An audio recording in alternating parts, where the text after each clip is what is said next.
She texted me at 11:23 on a Sunday night. "I miss her too, sweetheart. She would want us to stay close."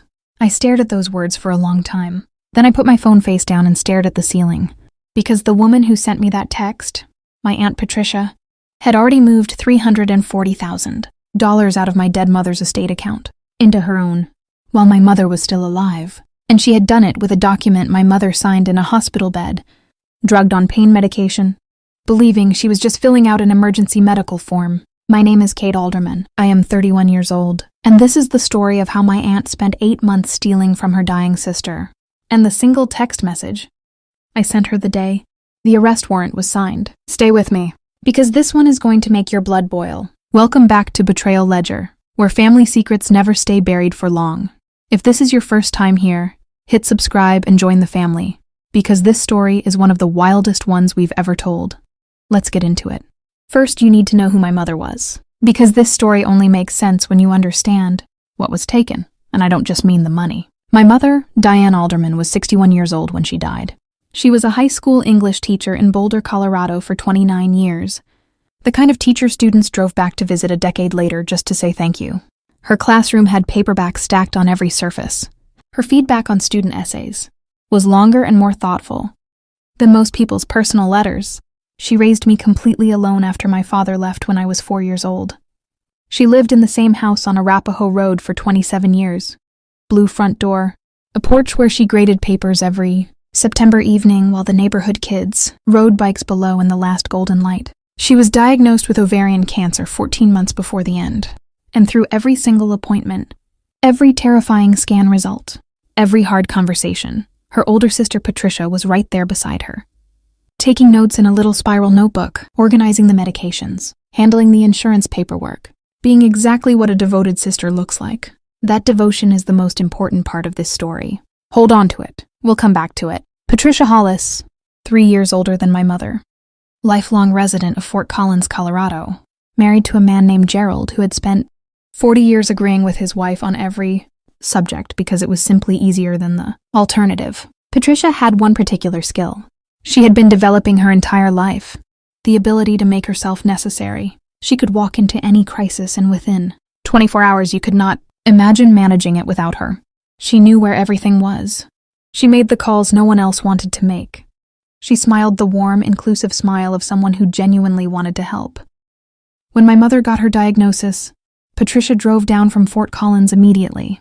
She was indispensable.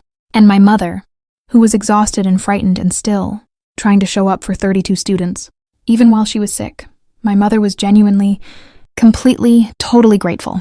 That gratitude is why she trusted Patricia, and that trust is exactly what Patricia was counting on. 18 months before my mother died, she had a hospital stay. A procedure had gone longer than expected. She was in a bed at Boulder Community Health, with an IV in her arm, medicated, frightened, reminded, once again, that her body was not fully under her own control. That is the day Patricia chose. She walked into that hospital room with a document and a pen. She told my mother it was a standard healthcare power of attorney, just a precaution, so Patricia could make medical decisions if my mother was ever unconscious and I wasn't reachable. She said a hospital social worker had already reviewed it. That was a lie. My mother asked if she should have her own attorney look at it. Patricia said it was just a formality, standard paperwork, nothing to worry about. My mother had trusted her sister for 61 years. She signed. Here's what the document actually said. Patricia had gone online and found the most expansive power of attorney template available, one that covered not just healthcare decisions, but full financial management authority. The language was dense and technical, and my mother, who could analyze a Steinbeck novel in her sleep, but had always struggled with legal documents, was lying in a hospital bed on pain medication. She never stood a chance of catching it. Patricia had known that. She had chosen that day deliberately. For the next several months, nothing seemed wrong. Patricia kept driving down from Fort Collins. She kept attending the appointments, managing the medications, being the devoted older sister. My mother kept being grateful. I kept thinking, whatever complicated feelings I have about Patricia, she's showing up. She's doing the hard thing. In October, 6 months before my mother died, I flew home for a long weekend. The aspens on the Flatirons were pure gold. My mother was weaker, physically but sharper mentally. Like all her energy was being redirected into presence. We sat on the porch the way we had sat on it my whole life, Patricia came for dinner that Saturday. She brought a casserole and wine. She made my mother laugh, a real, surprised, full laugh that lit her face from the inside. I watched Patricia move through that kitchen like she owned it. I drove back to Denver Sunday, evening with the gold aspens going dark in my rearview mirror, and a feeling I couldn't name yet, something between reassurance and unease. Like when something looks right but sounds wrong when you press on it. I didn't know what I was sensing. I didn't know that 5 months earlier, in May, Patricia had already made her first transfer. She had used the power of attorney, document to access my mother's estate, accounts as an authorized agent, and she had started moving money. Not all at once. That would have triggered an automatic bank review. No, Patricia had researched the thresholds. Transfers above $50,000 trigger automatic flags, so she kept every transfer under that number. She spaced them out, far enough apart that no single month looked unusual on its own. 11 transfers, 8 months, $340,000. Moved carefully, moved quietly, moved while my mother was still alive and still grateful and still believed that her sister was there to help her. My mother died on a Thursday morning in January.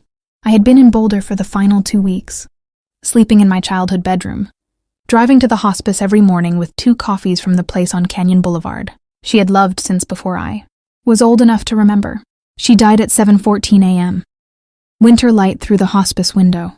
Pale, honest January light, my hand in hers. Patricia arrived within the hour. She was composed, organized. She took over the phone calls. She handled the hospice paperwork. She called the funeral home. Called my mother's closest friends. Moved through that room with her spiral notebook exactly the way she always had. I let her. I was sitting in a chair that used to be beside my mother's bed, holding a coffee that had gone cold, with nothing left for anything practical. What I didn't know was that Patricia had made 2 other calls that morning, before she arrived at the hospice. One to my mother's bank, to report the account holder's death and request information about the estate. One to a financial transfer service. Even then, even that morning, she was managing it. 3 months after the funeral, I got a call from Richard Forsyth. He was the estate attorney, a careful, steady man of 58 with an office in Boulder that smelled like old wood and good coffee. He asked me to come in at my earliest convenience to review some findings. He said it without alarm. I drove to his office on a Thursday morning. He had the account statements, arranged on the conference table in chronological order, every transfer highlighted in yellow, amounts, dates, and destination account information printed in a clean column on a separate sheet. He walked me through all 11. One by one, he didn't use the word theft. He used the words unauthorized transfers and estate irregularities. Then he slid a separate sheet across the table. I looked at the name on it, Patricia Ann Hollis, Fort Collins, Colorado. The office was completely quiet. Outside, someone was mowing a lawn. That ordinary sound against what I was looking at. I still think about that. The world just continuing its normal schedule while something inside that room rearranged itself permanently. I asked Richard what happened next. He said he'd already contacted a forensic accountant, and that he strongly recommended I also retain a criminal attorney. He had a name. He wrote it on a card and slid it across the table. He said these cases move slowly, but that the documentation here was clear and complete. Clear and complete. I would hear those words again. The criminal attorney's name was Donna Hartley. Denver office. Direct, unhurried manner. She reminded me of the way my mother used to deliver honest feedback on essays, not softened into something false, but not crueler than it needed to be either. She reviewed the documentation. She asked me about Patricia, about the power of attorney, about the hospital stay, about the timeline of transfers relative to my mother's decline. When she finished, she said, "This is a strong case." Just like that, as a simple fact. The investigation took 7 months. During those 7 months, Patricia kept texting me. Warm, careful texts. "How are you doing?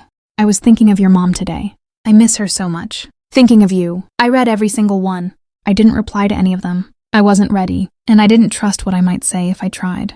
On a Tuesday morning in November, Donna called me at 9:30 a.m. The arrest warrant had been signed. Patricia would be taken into custody that day. I sat with that for a moment, then I picked up my phone. I opened Patricia's most recent text, the one she had sent 4 days earlier on a Friday evening, saying she missed my mother and was thinking of me. I looked at it for a long time. Then I typed 3 words. I hit send. I put the phone face down on my desk and went to make coffee. Stood at the kitchen window looking at the November sky over Denver, pale, flat, waiting for snow. The 3 words I had typed. I know everything, Patricia replied 17 minutes later. I didn't read it until the next morning. It didn't matter what it said. The warrant was already signed. The forensic accountant's report was already filed. The estate documentation was already submitted to the court. Donna Hartley had already built the case. Everything that needed to be said had already been said, in rooms I wasn't present in, by people whose job it was to say it in the language that actually mattered.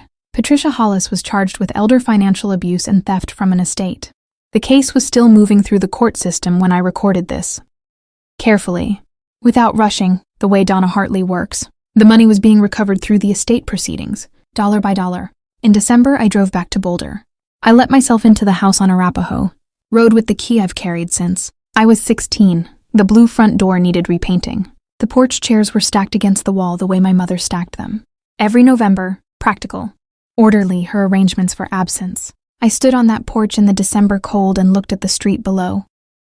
My mother taught English for 29 years. She taught her students to read carefully, to look at the whole text, not just the comfortable parts, to understand that what a document doesn't say is sometimes more important than what it does. She taught me that. I had not forgotten it, and neither, in the end, did the forensic accountant, who looked at 11 wire transfers side by side and understood exactly what he was looking at. Some things you wait to say. You wait until the moment is right. You wait until the warrant is signed. Then you say it. If this story hit you the way it hit me, share it with someone who needs to hear it.